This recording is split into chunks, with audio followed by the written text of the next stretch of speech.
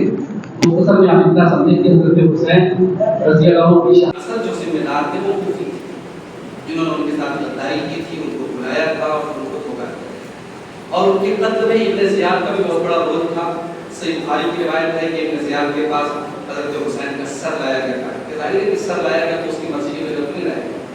اور ابن زیاد کے بارے میں تاریخ کی روایت میں ان کو بتاتی ہے کہ اس نے بہت ضد کے ساتھ کام کیا. جب حضرت حسین رضی اللہ تعالیٰ عنہ نے پیشکش کی یا آفر کیا مجھے واپس مدینہ جانے دو یا پھر مجھے سرحد پہ جانے دو یا مجھے یزید کے پاس بھیج دو, انہوں نے کسی بھی چیز کو قبول اس نے نہیں کیا اور اس نے کہا نہیں میرے ہاتھ پہ آپ بیعت کیجیے یزید کے نام.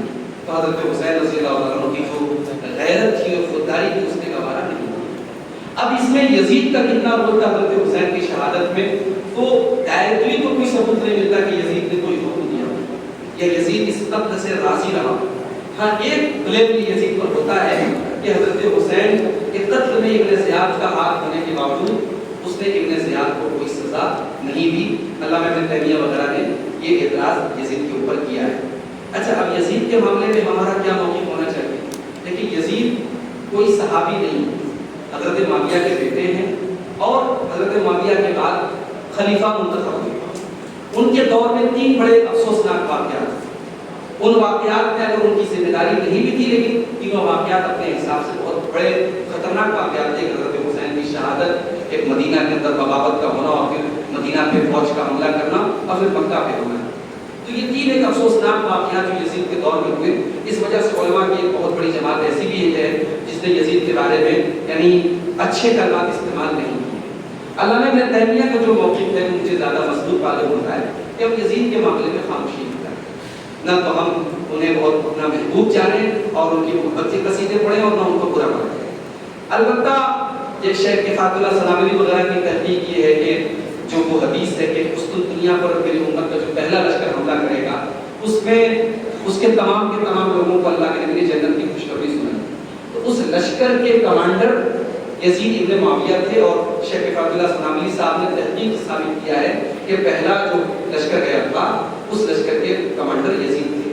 تو اب ظاہر ہے کہ یہ حدیث ہم سے یہ مطالبہ کرتی ہے کہ اگر اس لشکر کے بارے میں اللہ کے نبی نے اتنی بڑی بات کہی ہے تو پھر ہمیں یزید کے بارے میں کوئی غلط جملہ نہیں بولنا چاہیے. یزید کو برا بھلا کہنے سے تو بہرحال اجتناب کرنا چاہیے. البتہ یہ بات ہمیشہ یاد رکھیں کہ ہم حضرت حسین کے مقابلے میں یزید کی کوئی تعریف وغیرہ نہیں کرتے. حضرت حسین صحابی ہیں, نبی کے نواسے ہیں, نبی کے اہل بیت میں سے ہیں. ان کا جو مقام ہے یزید ان کے پاؤں کی دھول کو بھی نہیں پہنچتے. البتہ اگر کوئی ہم سے پوچھے کہ آپ کا یزید کے بارے میں کیا موقف ہے تو بھائی ہم یزید کو برا بھلا کہنا یا لعن طعن کرنا مناسب نہیں سمجھتے. ان کے دور میں کچھ افسوسناک واقعات ہوئے ہیں لیکن وہ اس لشکر میں بھی شامل رہے, اس لشکر کے کمانڈر بھی رہے جن کو اللہ کے نبی نے جنت کی خوشخبری سنائی ہے. تو ان تمام باتوں کو سامنے رکھتے ہوئے ہمیں یزید کے معاملے میں خاموش کرنا ہے. ٹھیک ہے,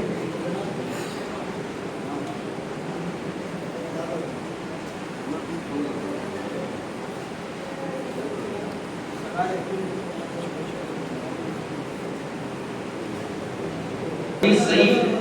وہ حدیث کیا ہے کہ اگر بچہ اس کے پیدا ہونے کے بعد کوئی آواز سنی گئی یعنی بچہ زندہ پیدا ہوا ہے, پیدا ہونے کے بعد 1 ہی منٹ کے بعد 1 ہی سیکنڈ کے بعد مر گیا ہو تو اس کی جنازہ پڑھی جائے گی ورنہ نہیں پڑھی جائے گی. مگر وہ حدیث صحیح ہے, وہ حدیث صحیح نہیں ہے. علامہ البانی کی جو تحقیق ہے وہ یہ ہے کہ حدیث میں یہ آتا ہے کہ جب بچہ ماں کے پیٹ میں 4 مہینے کا ہوتا ہے تو بچے کے اندر روح ڈال دی جاتی ہے. تو 4 مہینے کے بعد کا اگر بچہ مرا ہوا پیدا ہوا ہے، 5 مہینے کا 6 مہینے کا اگر وہ مرا ہوا بھی پیدا ہوا ہے، تو علامہ البانی کی تحقیق اس حدیث کی روشنی میں یہ چونکہ اس کے اندر روح ڈال دی جا چکی ہے، اس لیے اس کی جنازے کی نماز پڑھنی چاہیے. بہرحال ضروری نہیں ہے، آپ پڑھنا چاہیں تو پڑھ سکتے ہیں. اگر مرا ہوا بچہ پیدا ہوا تو آپ بغیر جنازہ پڑھے بھی دفن کر سکتے ہیں، کوئی حرج کی بات نہیں، لیکن پڑھ لیں تو زیادہ.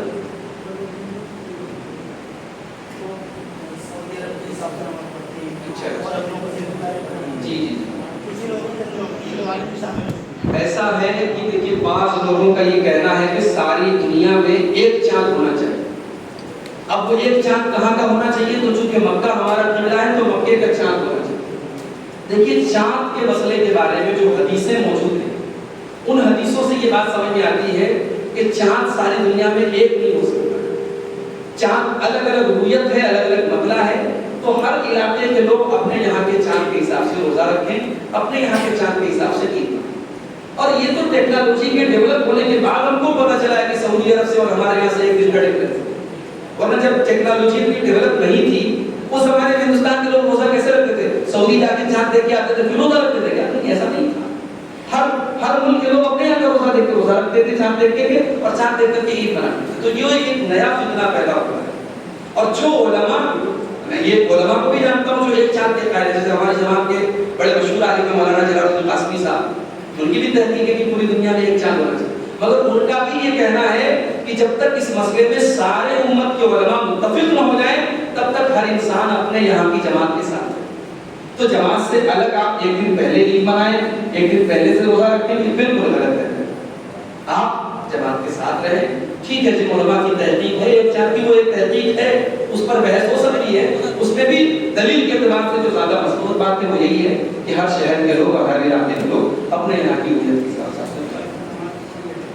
سجدے میں اپنے رب سے سب سے زیادہ قریب رہتا ہے. فاکثروا الدعاء، حدیث میں یہ الفاظ ہیں کہ آپ سجدے میں زیادہ سے زیادہ دعا کریں.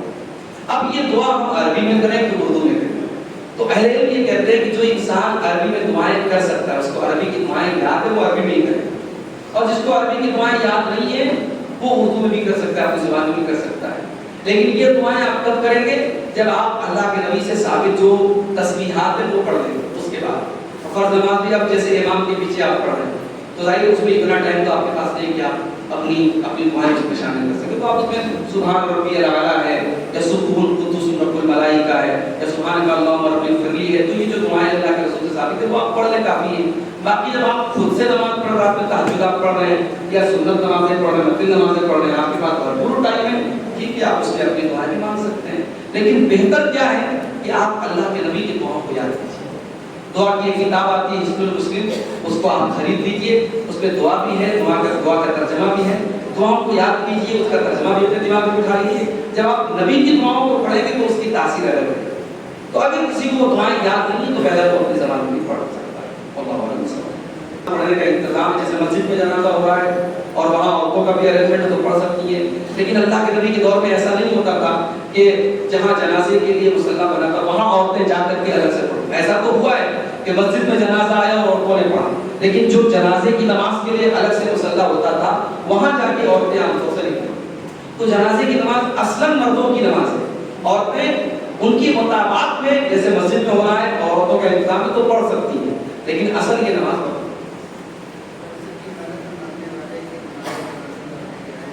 جنازہ تو پڑھی جائے. جس کے اوپر قرضہ ہے اس کی جنازہ پڑھی جائے. اللہ کے نبی صلی اللہ علیہ وسلم نے لوگوں کو تاکید کرنے کے لیے آپ یہ کہتے تھے جس کے اوپر قرضہ ہوتا تھا، آپ اگر بتایا جاتا کہ قرضہ ہے تو آپ کہتے تم لوگ پڑھ دو، سب والا آپ کی اپنے بھائی کی جنازے کی نماز پڑھ دو. آپ خود نہیں پڑھتے تھے. یہ سبق دینے کے لیے کہ قرضہ بہت خطرناک ہے. اور اسی لیے امت کے بات پر اتفاق ہے کہ مرنے والے کا جو بھی ترکہ ہے اس کے کفن دفن کی ادائیگی کے بعد دوسرا کام اس کے قرضے کی ادائیگی. ہمارے یہاں پہلے وراثت کاٹی جاتی ہے، قرضے کے نمبر بعد میں، جبکہ شریعت کیا کہتی ہے کہ کفن دفن کے بعد دوسرا کام کرنا اس کے قرضے کی ادائیگی. تو بہرحال قرضہ اگر کسی کے اوپر ہے تو صرف اس وجہ سے اس کی جنازے کی نماز نہیں پڑھی جائے، ایسا مسئلہ نہیں، جنازے کی نماز پڑھی جائے. اسی طریقے سے کوئی خودکشی کر لے تو جو علماء ہیں جو سماج میں جن کی ایک پہچان ہے ان کو اجتناب کرنا چاہیے تاکہ لوگوں کو ایک عبرت حاصل ہو کہ بھائی خودکشی کرنا بہت بڑا گناہ ہے، لیکن بہرحال خودکشی کرنے والا کافر نہیں ہے، اس کی جنازے کی نماز پڑھی جائے گی، کوئی عام آدمی پڑھاتے، عالم نہ پڑھائے، جو اس محلے کا امام ہے وہ نہ پڑھائے تاکہ لوگوں کو سبق حاصل ہو، لیکن خودکشی کرنے والے کا بھی پڑھا جائے گا اور قرضدار کا بھی پڑھا جائے گا۔ ہاف آستین میں نماز ہو جائے کہ اصل میں مرد کے لیے نماز میں سطر کا ڈھکا ہونا ضروری ہے، ناک سے لے کر کے گھٹنے تک کا حصہ اور کندھے پر کوئی کپڑا ہونا ضروری ہے، تو ہاف آستین میں ہو جائے گی، مگر اگر آپ عام طور سے ہاف آستین نہیں پہنتے، آپ گھر سے باہر جاتے ہیں پورا بھرپور کپڑا پہن کے جاتے ہیں، لیکن آپ مسجد میں آتے تو ویسے ہی چلے آتے تو یہ مناسب نہیں ہے۔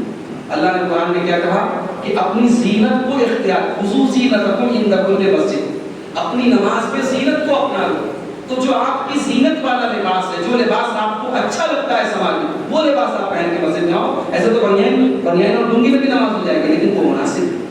ایک ہوتا ہے کہ یہ چیز جائز ہے اور ایک یہ ہوتا ہے کہ ہم اسی پر عمل کر رہے ہیں، یہ مناسب ہے۔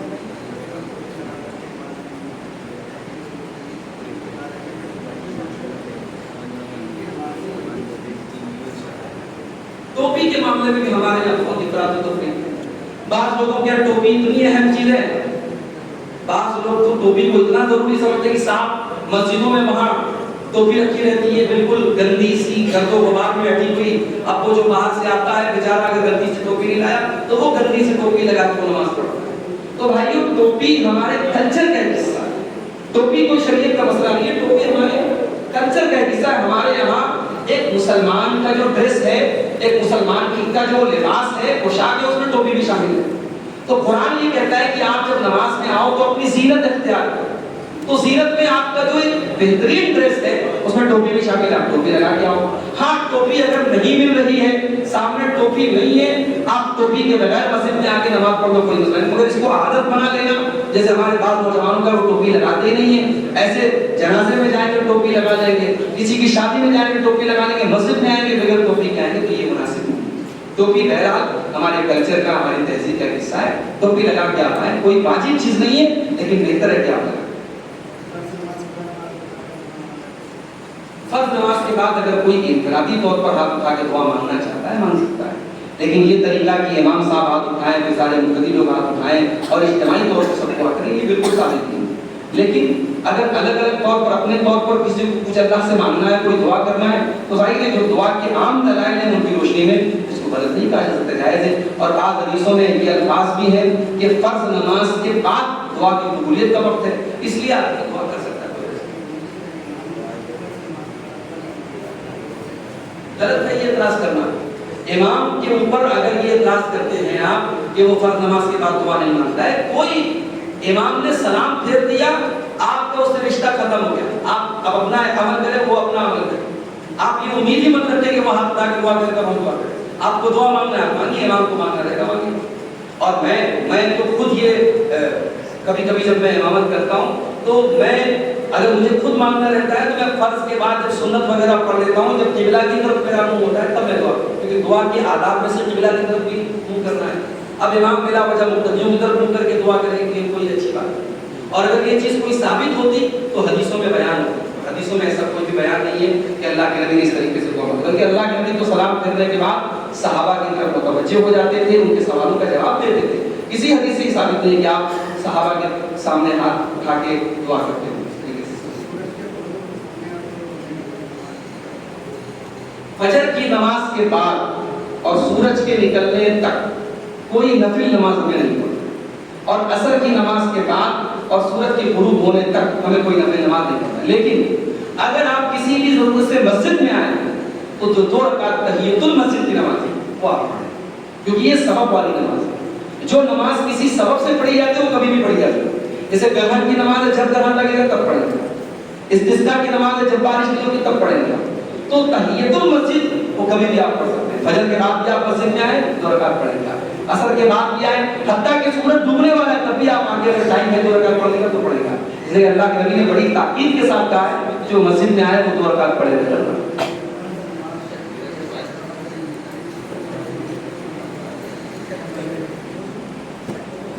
فرض نماز اگر کسی کی چھوٹ گئی تو اگر مان لیجیے عصر چھوٹ گئی، آپ سوئے رہ گئے، عصر کی نماز چھوٹ گئی، اب آپ کی نیند کھلی اور سورج بالکل ڈوبنے والا ہے، اتنا ٹائم بھی نہیں کہ آپ 4 رکعت عصر کی نماز پڑھ سکیں، تب تو آپ ویٹ کریں گے، سورج ڈوب جائے گا، پہلے مغرب کی نماز پڑھیں گے جماعت کے ساتھ، اس کے بعد آپ اپنی چھٹی وسط نماز پڑھیں گے۔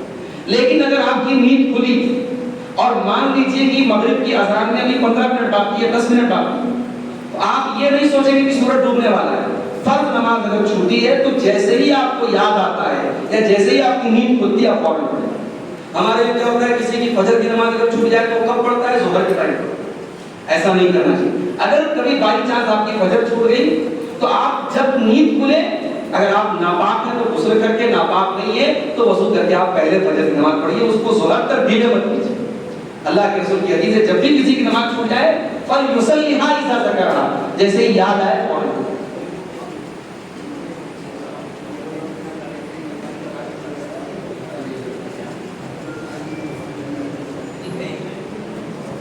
اگر کوئی بدکار ہے، زناکار ہے، کوئی بھی گناہ کا کام کرنے والا ہے، اگر وہ نماز پڑھاتا ہے اس کے پیچھے نماز ہو جائے گی، لیکن اگر عدل اعلان اس طریقے کی کوئی برائی میں ملوث ہے تو ایسے انسان کو امام نہیں بنانا چاہیے۔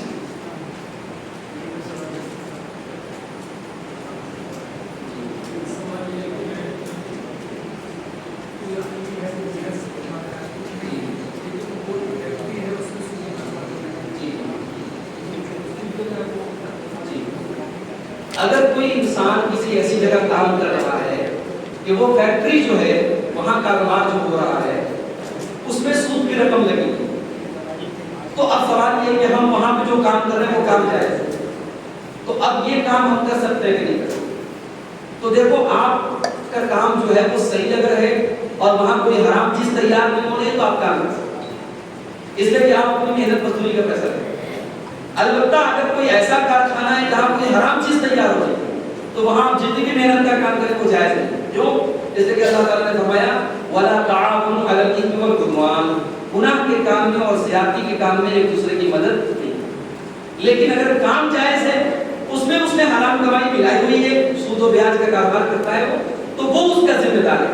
آپ اگر اس کے آفس میں کوئی کام کر رہے ہیں، کوئی محنت کا کام کر رہے ہیں، آپ کا وہ کام کرنا چاہیے، اس کی دلیل کیا ہے؟ اللہ کے نبی کے دور میں یہودی سود کھاتے تھے، یہودی تمام طریقے کے حرام کام کرتے تھے اور صحابہ کرام یہودیوں سے لین دین کرتے تھے، ان کے کام بھی کرتے تھے۔ اللہ کے نبی نے یہودیوں کے ہاں گروی رکھ کر کے ان سے پیسہ بھی لیا ہے، تو یہ اس بات کی دلیل ہے کہ ان سے جائز جو معاملات ہیں وہ کر سکتے ہیں۔ اسی طریقے سے جیسے ہمارا ملک ہے، یہاں بہت سارے غیر مسلموں کے ہاں مسلمان لوگ برکت کے طور پر کام کرتے ہیں تو کام کر سکتے ہیں، شرط یہ کہ وہ کام اپنے طور پر جائز۔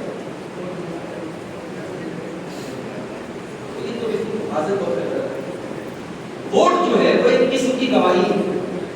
آپ کے علاقے میں 4 کینڈیڈیٹ کھڑے ہوئے، آپ نے جس کو بہتر جانا، جس کو ایماندار جانا، جس کو اپنی قوم کے حق میں فائدہ مند جانا، اس کو آپ نے ووٹ دیا، یہ قسم کی گواہی ہے۔ اب آپ پیسہ لے کے ووٹ دے رہے ہیں تو گویا کہ آپ رشوت دے رہے ہیں، آپ جھوٹی گواہی دے رہے ہیں۔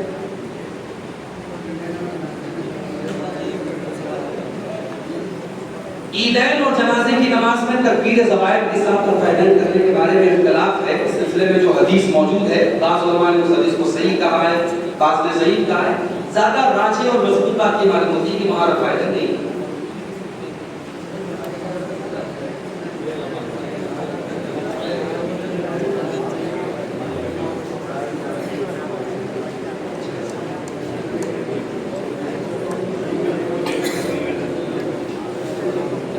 دیکھیے حضرت معاویہ کے بارے میں اگر کوئی صحیح حدیث بھی ہمیں ایسی ملتی ہے کہ جس حدیث سے بظاہر حضرت معاویہ رضی اللہ تعالیٰ عنہ کے اخلاق کے بارے میں کوئی غلط اور نازیبہ بات ثابت ہو رہی ہے بظاہر، تو جو سلف کا طریقہ رہا ہے، جو محدثین کا طریقہ ہے کہ صحابہ کرام معصوم تو نہیں تھے، ان سے غلطیاں ہوئی ہیں، ان سے خطائیں ہوئی ہیں، مگر ان کی نیکیاں ان کی خطاؤں پر بھاری ہیں۔ اس لیے اگر ان کے متعلق کوئی ایسی بات صحیح حدیث سے بھی ثابت ہے جس سے بظاہر ان کے اخلاق کے بارے میں کوئی نامناسب بات سمجھ میں آ رہی، تب بھی ہم ان کی فضیلتوں اور ان کے مقام کو دیکھتے ہوئے ہم اس حدیث کا ایسا مفہوم لیں گے جو مفہوم ان کے شاعر نشان، اور ہم اس حدیث کو بنیاد بنا کر کے ان پر کیچڑ اچھالیں، یہ طریقہ کبھی سلف کا نہیں رہا، یہ بہت اور اگر آپ اس کو اگر آپ بنیاد بنائیں گے تو بہت بڑے بڑے صحابہ کے بارے میں بہت کچھ آپ کو حدیثوں میں لگے۔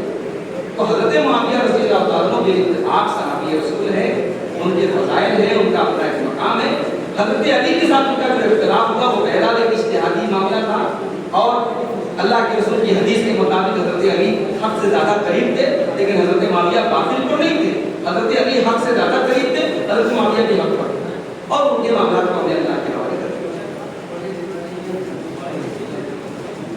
تحفہ لے سکتے ہیں، مگر ان کی جو اگر جیسے مٹھائی ہے، اب ظاہر کہ وہ ان کا مذہب کی ایک علامت ہے، اب وہ پوجا پاٹ نہ بھی کرتے ہیں تو ان کے مذہب کا ایک شعار ہے، اس کو ہمیں کھانے سے بچنا چاہیے. کیا بتائیں؟